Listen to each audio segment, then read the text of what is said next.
What is the Danab Brigade and what work do they do in Somalia? And what is the main objective of this force? Yeah, Danab was formed in 2013 during the Obama era. And the purpose behind it was to create an indigenous strike force able to target militants and carry out counterterrorism operations.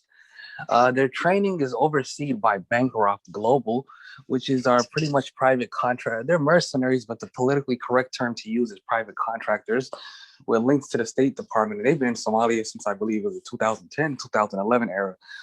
And most of these mercenaries there, I would say they're not all Americans. A lot of them are Europeans. And you have a substantial amount of white South Africans involved. And they oversee the training of the Danab Brigade. And at the same time, these people are not, what's it called?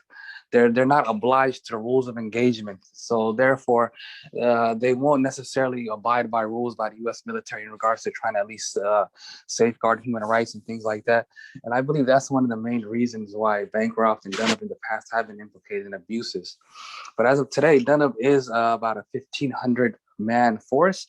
They usually carry out raids alongside U.S. and other private contractors, and have also been implicated in abductions and summarily executions and a lot of abuses, honestly, under the guise of counterterrorism. So, and I think it's kind of unfortunate because if you look at Somali society today, a lot of Somalis will say, oh, these are special forces, or they're commandos. But at the end of the day, these men have been implicated in human rights abuses. You know what I mean? Just because, you know, they're armed and trained by the U.S. and they're fighting terrorism, that's not the full story. There's a lot of innocent people who vanished or were killed at the hands of these individuals, you know?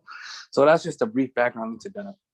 And that's the thing. There's no due process. I'm sure there's a lot of positive work that they do, and also some challenges that they have to face. However, there are wrongful killings or wrongful abductions, and the things that you never get to see that certain groups like this would ever face any trial. And that's very unfortunate. And similar thing happened in Iraq with the Blackwater, and that was also a very unfortunate story.